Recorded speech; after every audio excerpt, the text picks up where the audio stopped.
चलो,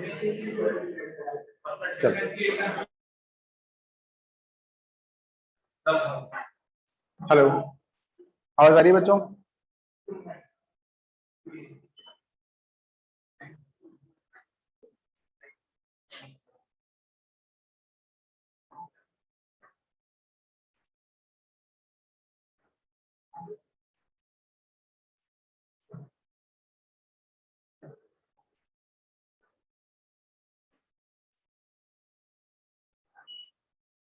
चलो,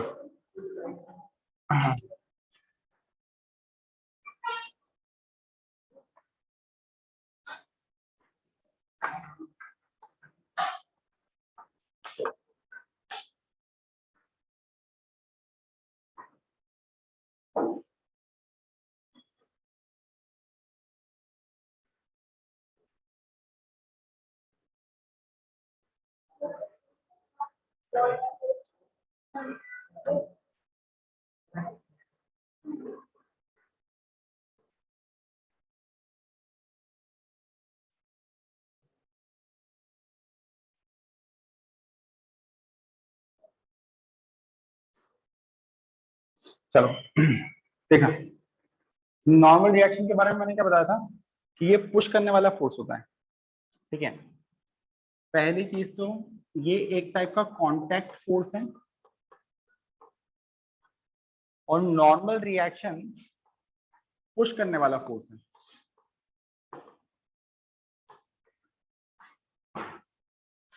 ठीक है, पुश करने वाला फोर्स है। ये दो पॉइंट अपन ने लिख लिए थे। ठीक है, अब कुछ एग्जांपल देखें। जैसे मैंने क्या करा, यहां पर एक ऑब्जेक्ट जो है उसको ग्राउंड पर रख दिया। यहां पर एक ऑब्जेक्ट को ग्राउंड के ऊपर रख दिया। ठीक है, अगर आप इस ऑब्जेक्ट का एफबीडी बनाओगे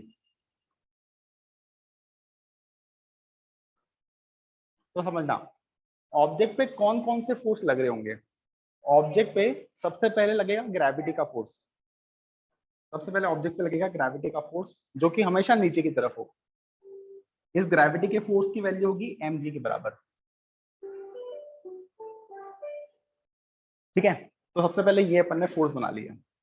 अब समझना आप कि अगर मैं एक ऑब्जेक्ट को किसी सरफेस पे रखता हूं तो होता क्या है, ऑब्जेक्ट जो है वो नीचे तो जाता नहीं है। ऑब्जेक्ट नीचे तो जाता नहीं है। ठीक है, वो बेसिकली वहीं की वहीं रहता है। अब अगर ऑब्जेक्ट वहीं की वहीं रह रहा है, इसका मतलब ये वाला जो फोर्स है, इसको बैलेंस करने के लिए ऊपर कोई ना कोई फोर्स लग रहा होगा।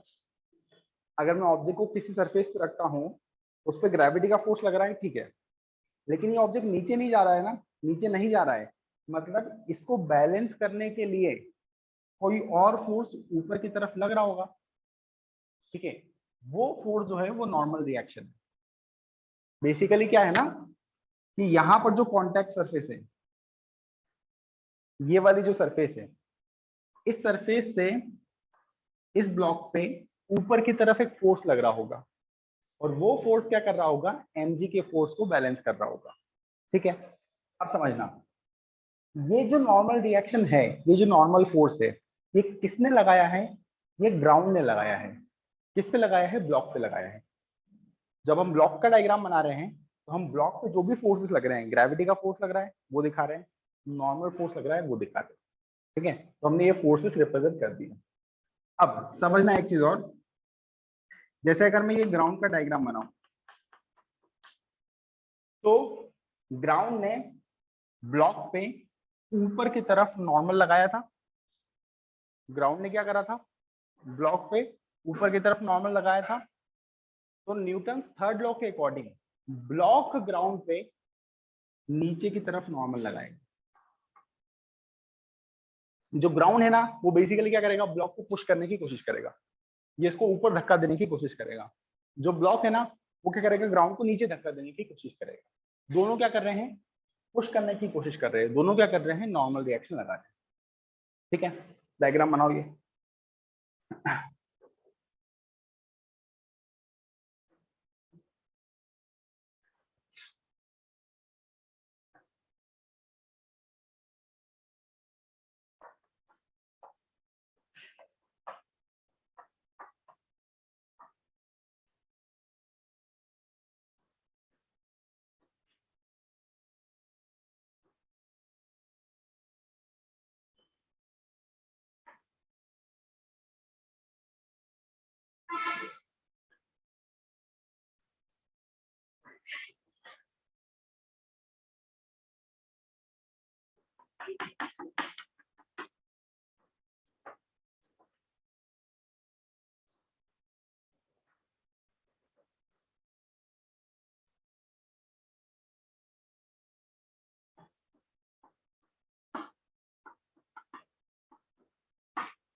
पूरे चैप्टर में सबसे जरूरी चीज ये डायग्राम है। डायग्राम ठीक से बनाओगे सारे सवालों के आंसर आएंगे, नहीं बनाओगे तो किसी का आंसर नहीं आएगा। तो डायग्राम हर क्वेश्चन में बनाना है।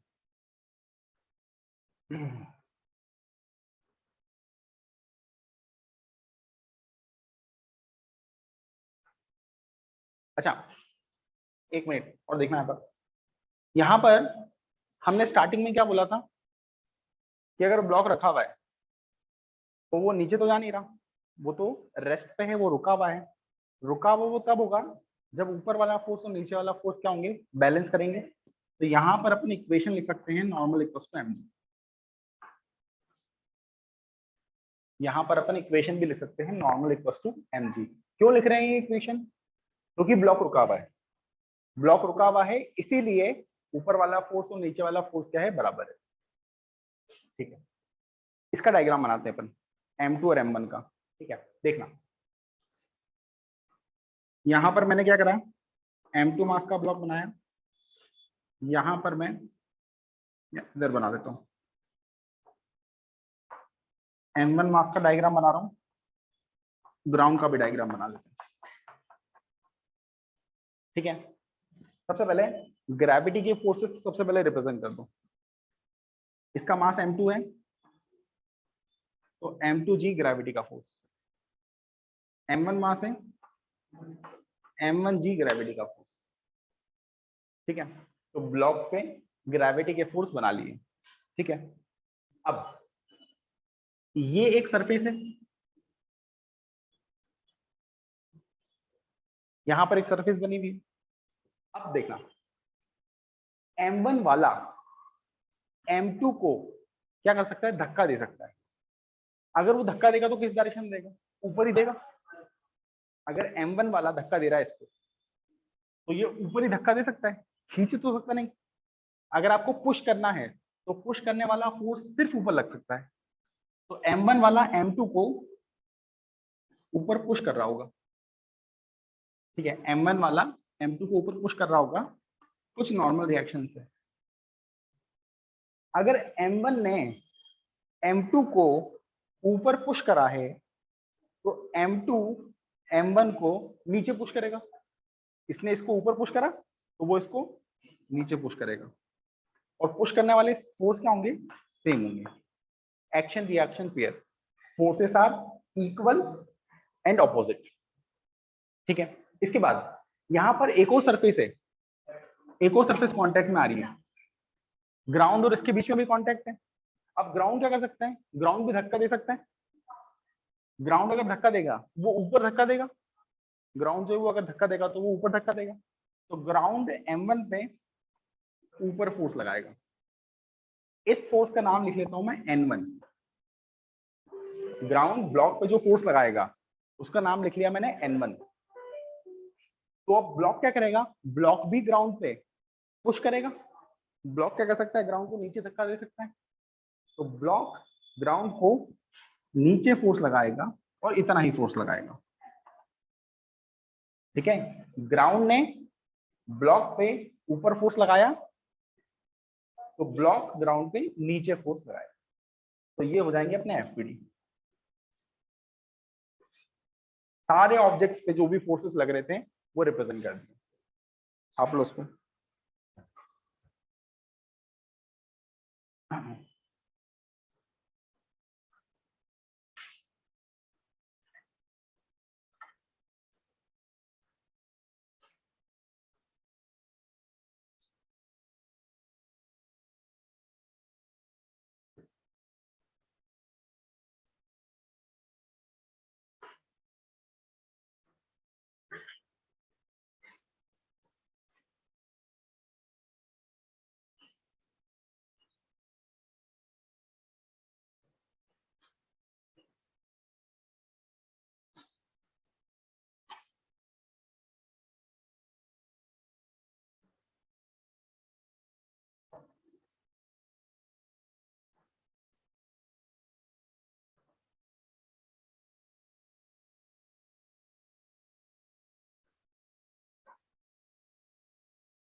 आगे बढ़ने से पहले मैं क्या कर रहा हूँ, इक्वेशन भी लिख रहा हूँ साथ साथ में। जो M2 ब्लॉक है, देखो एक ब्लॉक है, दूसरा ब्लॉक है, दोनों एक दूसरे के ऊपर रखे हुए हैं। ये दोनों मूव कर रहे हैं क्या? दोनों रुके हुए हैं। दोनों अगर रुके हुए हैं तो जैसे इस ब्लॉक के बारे में बात करूं, अगर ये रुका हुआ है तो इस पे ऊपर वाला फोर्स और नीचे वाला फोर्स क्या होना चाहिए? बराबर होना चाहिए। तो अपन क्या करेंगे, ऊपर वाले फोर्स और नीचे वाले फोर्स को इक्वेट कर देंगे। ठीक है, तो यहाँ पर जो नॉर्मल रिएक्शन लग रहा होगा वो M2G के बराबर होना चाहिए, ये आ जाएगा। इसके लिए भी ये ब्लॉक भी रुका हुआ है, सभी रुके हुए हैं ना यहाँ तो, ये वाला ब्लॉक भी रुका हुआ है। अगर ये ब्लॉक रुका हुआ है तो उसमें जितना फोर्स नीचे लग रहा होगा उतना ही फोर्स ऊपर लगना चाहिए। नीचे N लग रहा है प्लस नीचे M1G लग रहा है, तो ये जो नीचे वाला फोर्स है that must be equal to ऊपर वाला फोर्स। ये इक्वेशन आ जाएगी। ठीक है, सपोज को भी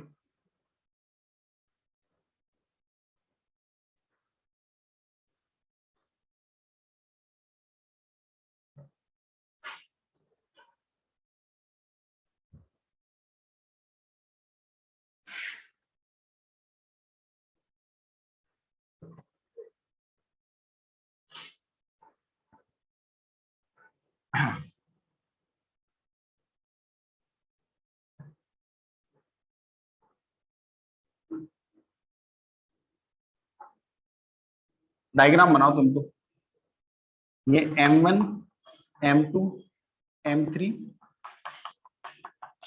सारे ब्लॉक्स के फ्री बॉडी डायग्राम बना के बैठ जाओ। जितने भी फोर्सेस लग रहे हैं ऑब्जेक्ट पे सारे फोर्सेस शो कर दो।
इक्वेशन रहने दो, सिर्फ डायग्राम बना लो।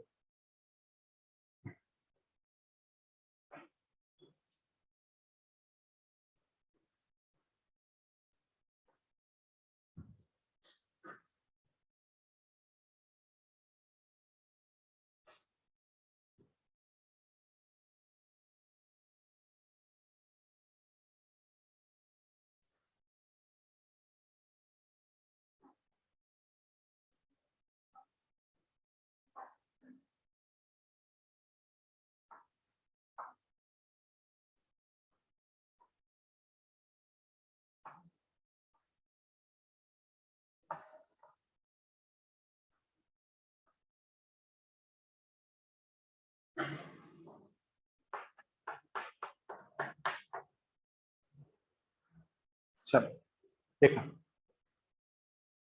M1 M2 M3 तीनों पे सबसे पहले ग्रेविटी का फोर्स बना लेते हैं।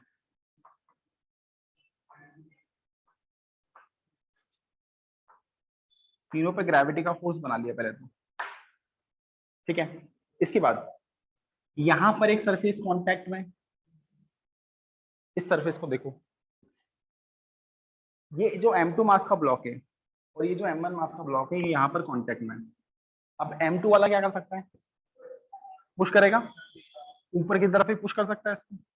तो M2 वाला M1 पे ऊपर फोर्स लगाएगा N1, इसने इस पे अगर ऊपर फोर्स लगाया तो ये इस पे नीचे लगाएगा और इतना ही फोर्स लगाएगा। बना लिया। इसके बाद यहां पर एक कांटेक्ट दिखाई दे रहा है मुझे, ये वाली सरफेस कांटेक्ट में M3 वाला M2 को क्या कर सकता है, ऊपर धक्का दे सकता है। M3 वाला M2 को ऊपर धक्का दे सकता है। ये इसको अगर ऊपर धक्का देगा, M3 वाला M2 को अगर ऊपर धक्का देगा तो M2 वाला M3 को नीचे धक्का देगा। देखो इस कॉन्टेक्ट सरफेस को देखो, M3 वाला है, ये क्या कर सकता है, धक्का दे सकता है। धक्का देगा तो ऊपर ही देगा।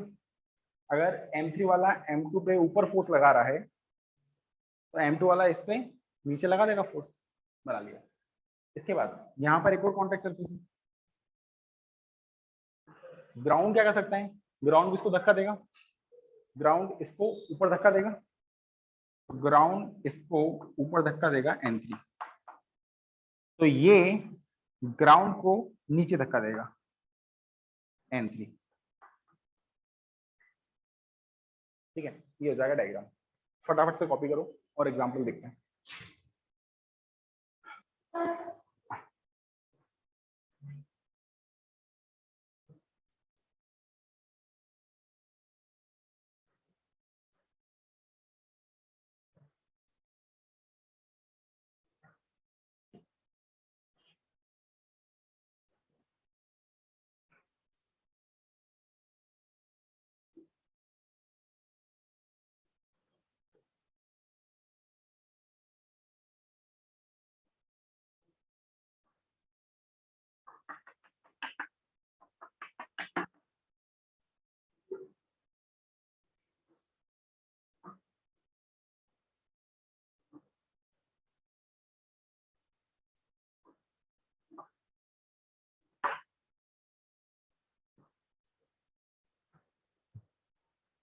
इसका डायग्राम ट्राई करो, इसका डायग्राम बनाने की कोशिश करो।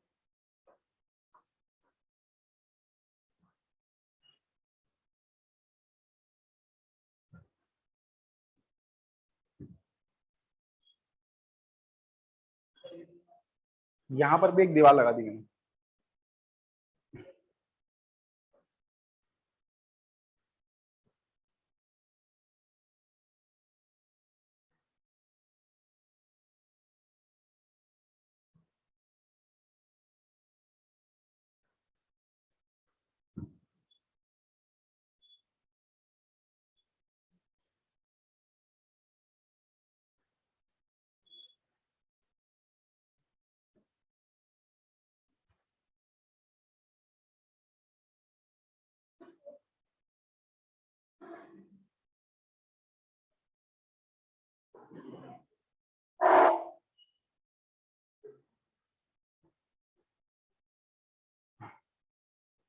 देखना। सबसे पहले आपका काम क्या है, ग्रेविटी का फोर्स बनाओ। सबसे पहले ग्रेविटी का फोर्स बनाओ mg।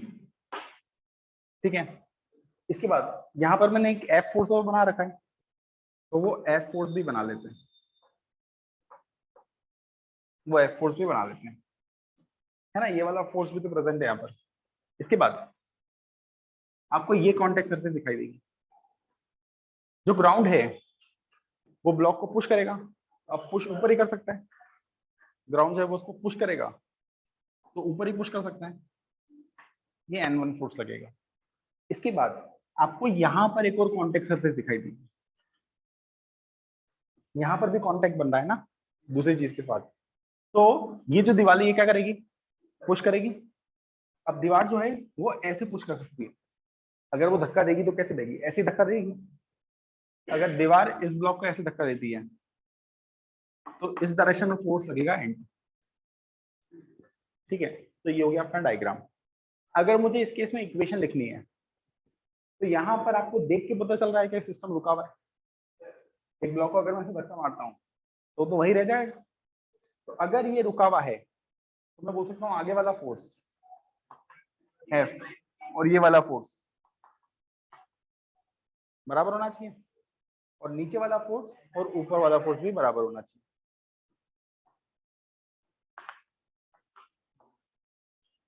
जल्दी से छापो इसको।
हम्म?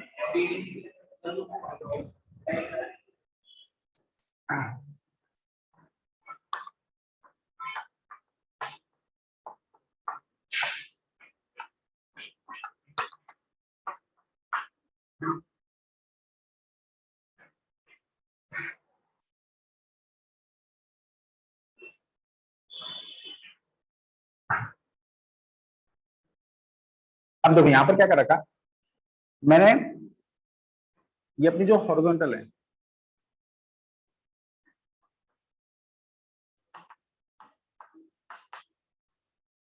इससे 37 डिग्री के एंगल पे फोर्स लगाया है। तो हम क्या करते हैं ऐसे केसेस में, फोर्सेस को एक्स डायरेक्शन में या वाई डायरेक्शन में रिजॉल्व कर लेते हैं। फोर्स को क्या करते हैं, कंपोनेंट लेना अपन ने सीखा था, F cos theta F sine theta. तो अपन क्या करते हैं, फोर्स के कंपोनेंट ले लेते हैं एक्स डायरेक्शन में और वाई डायरेक्शन में, और फिर उसका डायग्राम बनाते हैं। ठीक है, तो जैसे यहाँ पर अपने पास ब्लॉक है, इस ब्लॉक पे क्या होगा, ग्रेविटी का फोर्स लगेगा mg, बना लिया। इसके बाद ये जो एफ फोर्स है, इस एफ फोर्स का ये वाला कंपोनेंट, एफ फोर्स का इस डायरेक्शन में एक कंपोनेंट आएगा जिसकी वैल्यू होगी एफ कॉस 37।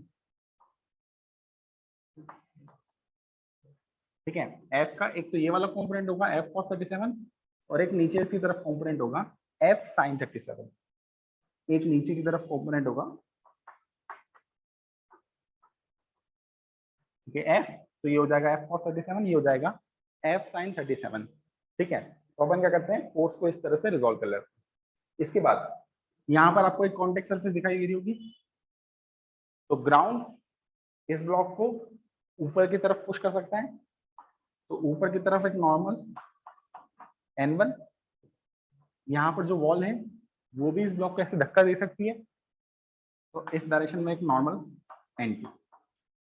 अगर आपको इक्वेशन लिखना है अब, तो ऊपर वाला फोर्स और नीचे वाले फोर्स को इक्वेट करो, इस डायरेक्शन के फोर्स को इससे इक्वेट कर दो, छाप लो उसको। जैसे से अपन आगे बढ़ेंगे कंपोनेंट्स का यूज होते जाएगा सवालों में।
वापस से एफबीडी बनाना है।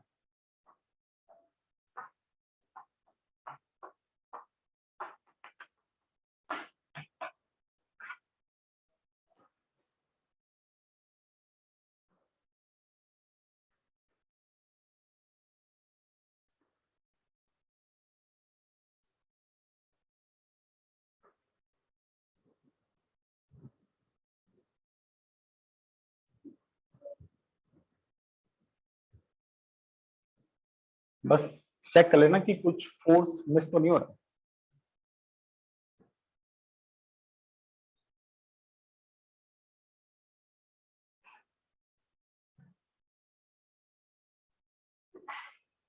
सारी कॉन्टेक्ट सरफेसेस देख लेना।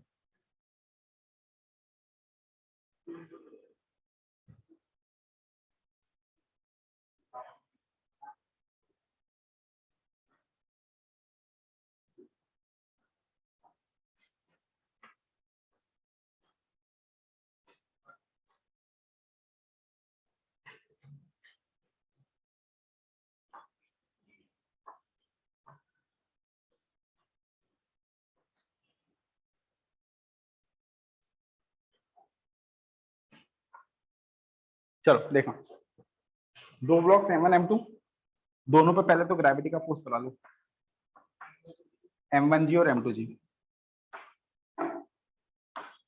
ये बना लिया। इसके बाद जो M1 मास का ब्लॉक है उस पे इस डायरेक्शन में F फोर्स लग रहा है, वो बना लिया। ठीक है, इसके बाद मुझे M1 और ग्राउंड के बीच में एक कॉन्टेक्ट दिखाई दे रहा है, M1 और ग्राउंड के बीच में कॉन्टेक्ट दिखाई दे रहा है। अब ग्राउंड क्या कर सकता है, इसको ऊपर पुश कर सकता है, ग्राउंड ऊपर पुश कर सकता है, तो ग्राउंड इसके ऊपर। ठीक है, फिर मुझे M2 और ग्राउंड के बीच में भी कॉन्टेक्ट दिखाई दे रहा है, तो ग्राउंड M2 को भी क्या कर सकता है, पुश कर सकता है।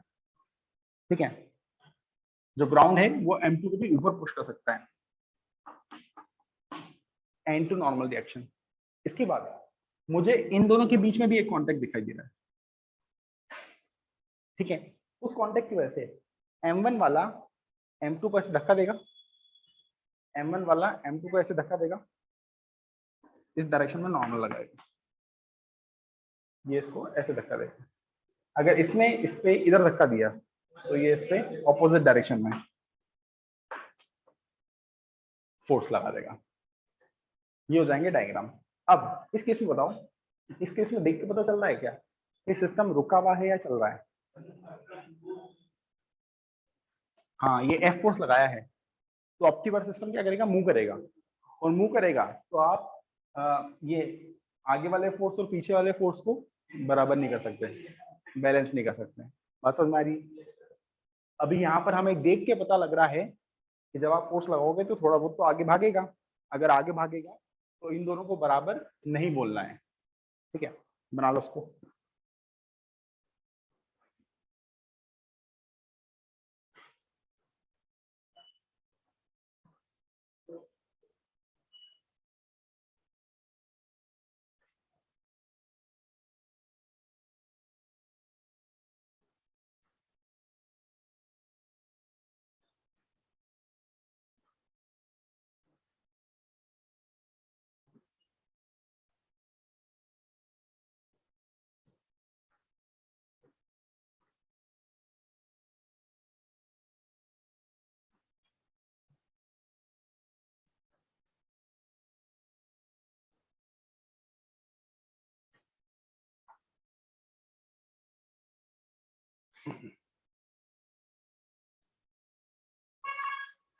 चलो, अब आगे बढ़ने से पहले एक छोटी सी चीज और बता रहा हूं मैं कि जो नॉर्मल रिएक्शन है ना, नॉर्मल रिएक्शन ऑब्जर्व करो।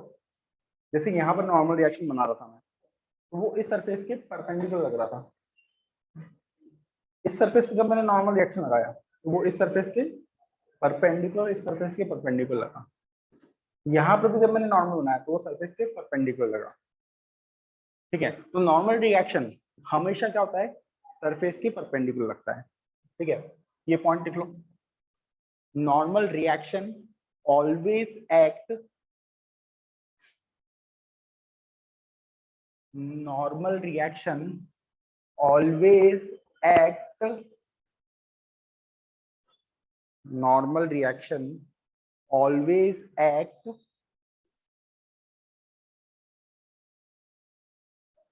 perpendicular to contact surface, perpendicular to contact surface।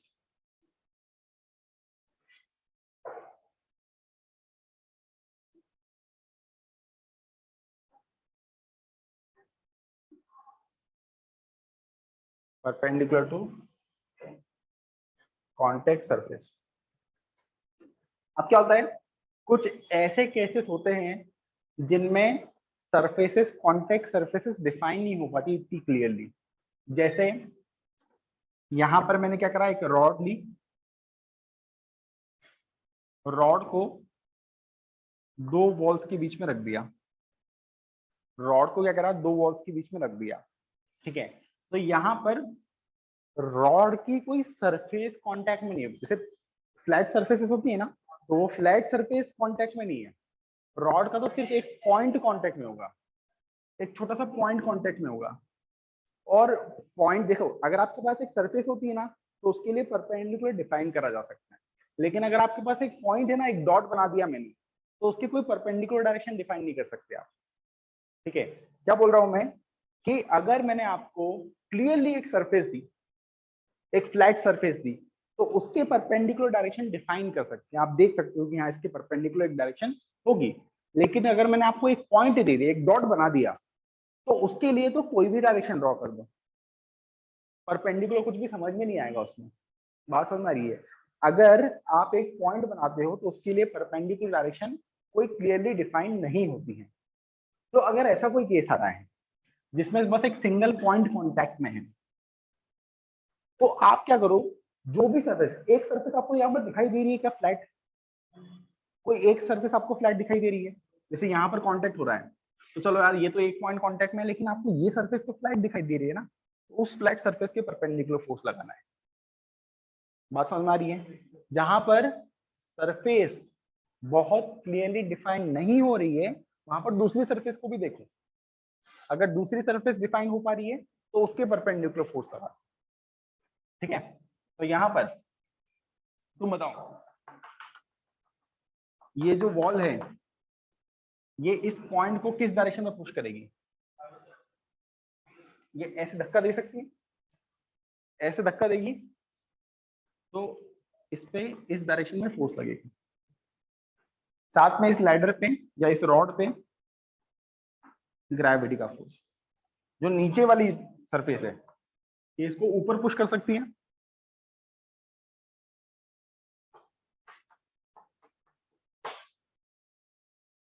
ठीक है, ये डायग्राम भी बना लो।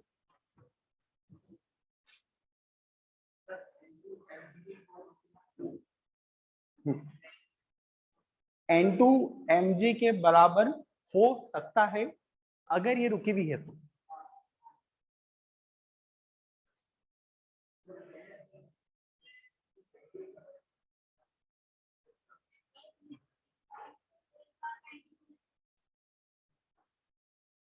ये एक सरफेस है, ये तो एक पॉइंट है, एग्री, लेकिन यहां पर आपको एक सरफेस दिखाई दे रही है, हम उस सरफेस के परपेंडिकुलर लगा देते हैं नॉर्मल।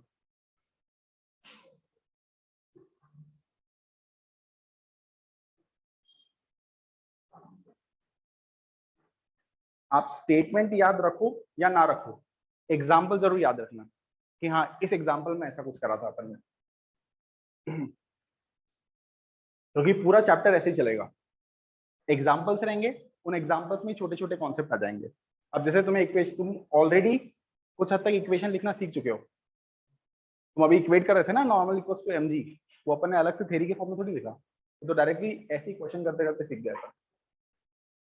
चलो एक और केस, अगर किसी केस में आपको सर्कल है ना, सर्कुलर सरफेस दिखाई दे रही है या स्फेरिकल सरफेस दिखाई दे रही है ना, अगर किसी भी केस में आपको spherical surface, cylindrical surface, circular surface, ऐसी कोई सरफेस दिखाई देती है, तो उस केस में जो भी नॉर्मल रिएक्शन लगेगा वो हमेशा सेंटर से पास करेगा।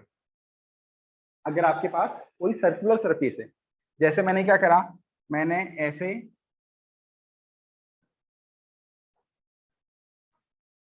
यहाँ पर और यहाँ पर ऐसे वेज रख दी और उसके बीच में एक बॉल रख दी, तो ये कांटेक्ट है, यहाँ पर एक कांटेक्ट है, ये सरफेस इसको ऐसे पुश करेगी, ये वाली सरफेस इसको ऐसे पुश करेगी, ये जो भी नॉर्मल रिएक्शन लगेंगे ना ये अपने स्फीयर के सेंटर से पास होते हुए जाएंगे।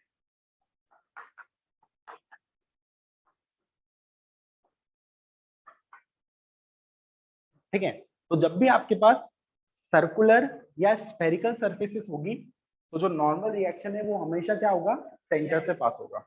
इसको अपनी भाषा में लिख लो।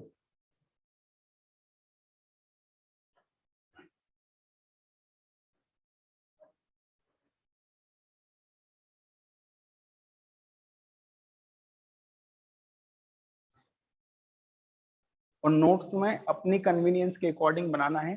तुम्हें अगर लगता है कि मुझे ये पॉइंट को हिंदी में लिख लेना चाहिए तो तुम लिख लिया करो। तुम्हें जो भी चीजें लिखना है ना वो लिखते जाया करो, क्योंकि वो नोट्स तुम्हारी हेल्प होने वाले हैं।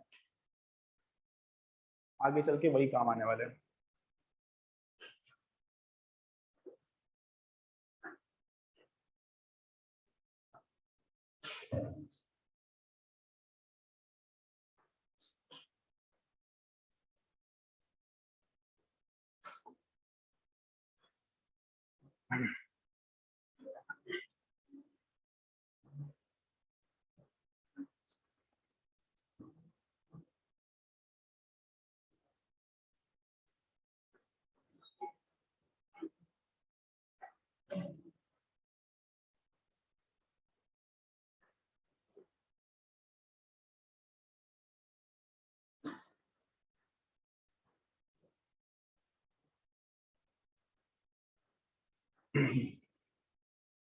सर्कुलर या स्पेरिकल सरफेसेस के केस में जो नॉर्मल रिएक्शन है वो सेंटर से पास होता है। ठीक है, चलो अब अपन क्या कर रहे हैं, अब अपन इक्वेशंस लिखना भी सीखते हैं थोड़ी सी। मतलब मैंने वो केस बताया था ना जिसमें अपन ने फोर्स लगाया था, दोनों बॉक्स भाग रहे थे, तो उस केस में भी अपन इक्वेशन लिखना सीखते हैं। उस केस में इक्वेशन कैसे लिखी जाएगी। यहां पर ब्लॉक था m1 मास m2 मास, ठीक है, F फोर्स लगाया,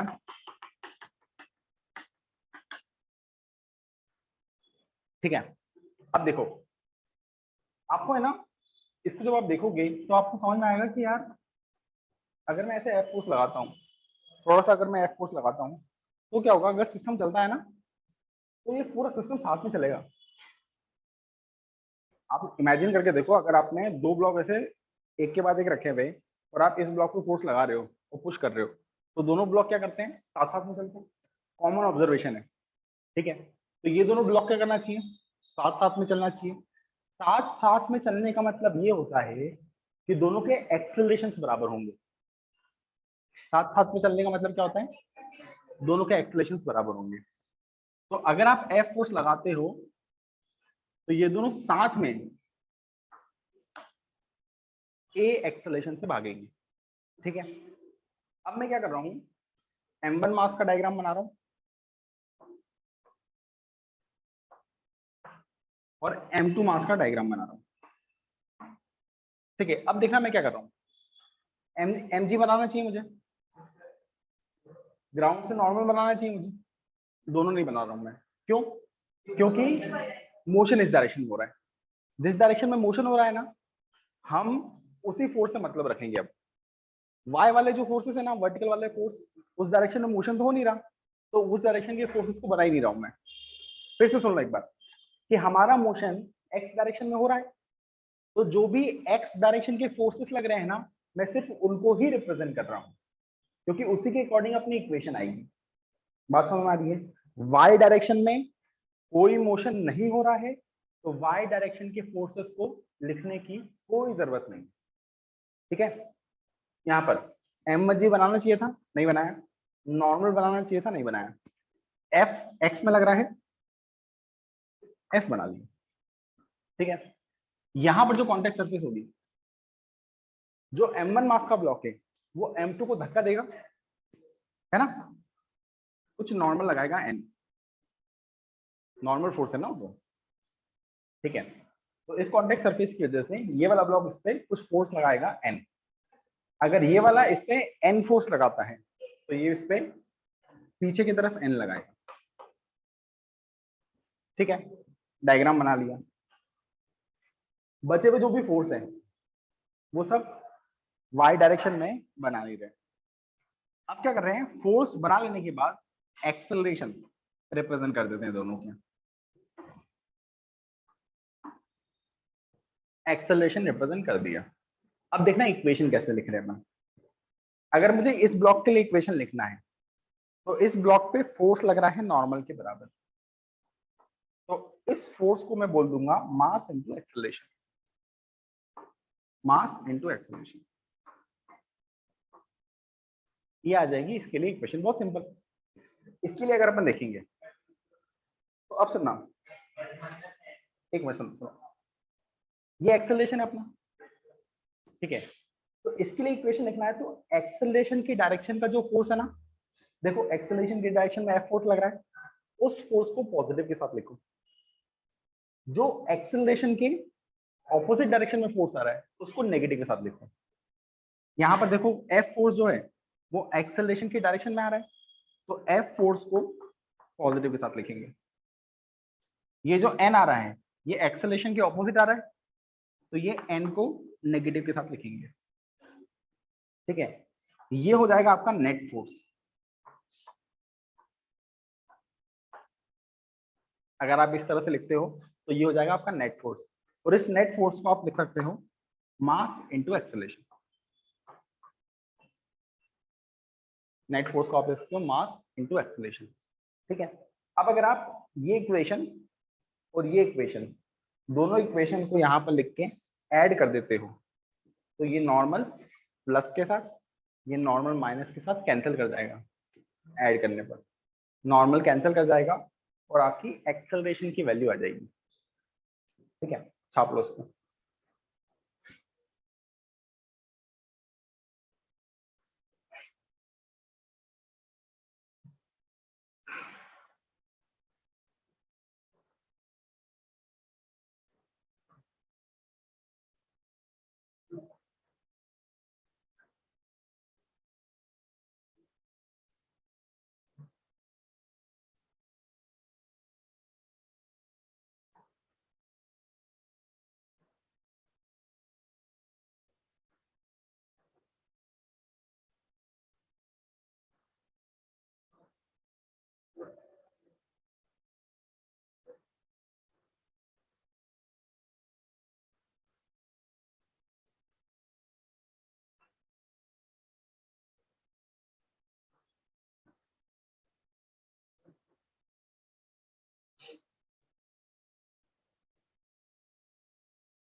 डायग्राम बनाओ और इक्वेशन लिखो।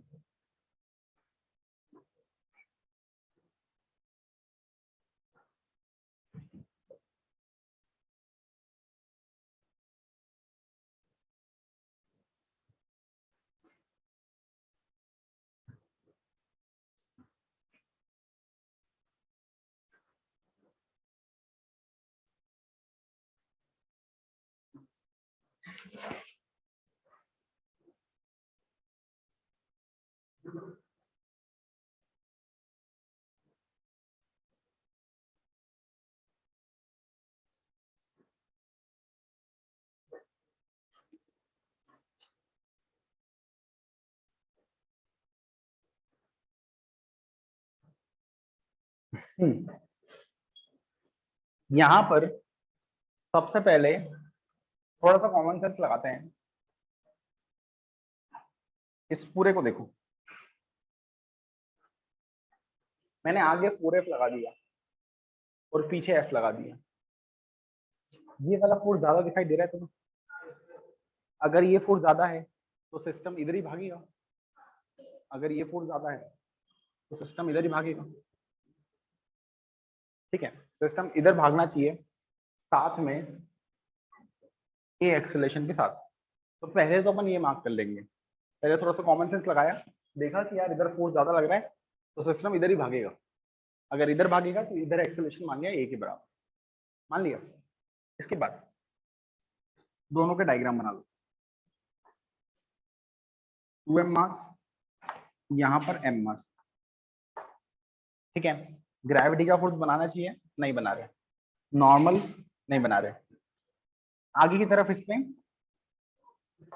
4F, इस पे पीछे की तरफ F। ठीक है, यहां पर एक कॉन्टेक्ट सरफेस है,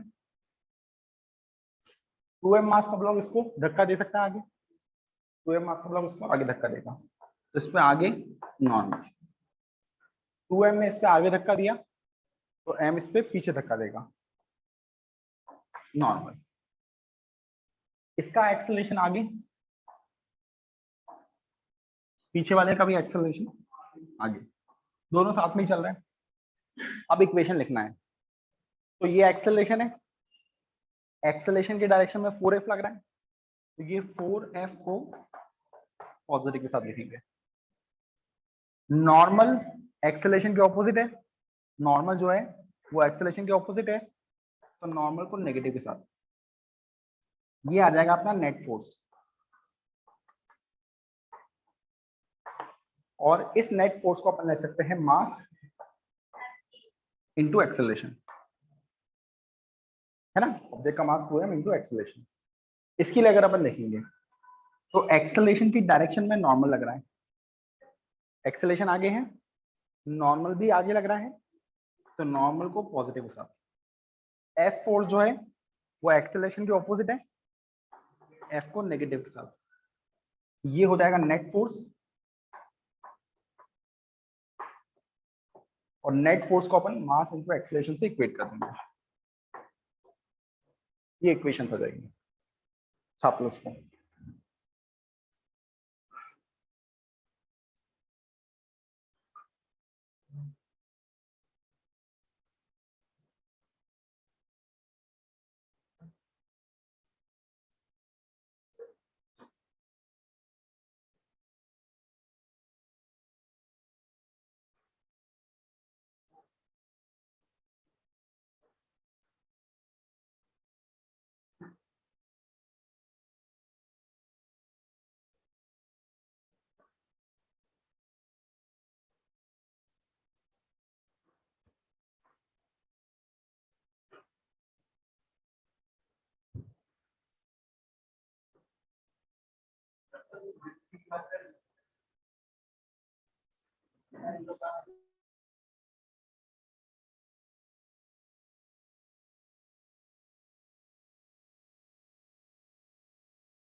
चलो अब है ना, ये जो भी अपन ने पढ़ा इसको लिख के देख लेना घर पे एक बार, ठीक है। अगली क्लास में यहीं से कंटिन्यू करेंगे अपन, ठीक है। चलो बाय बाय।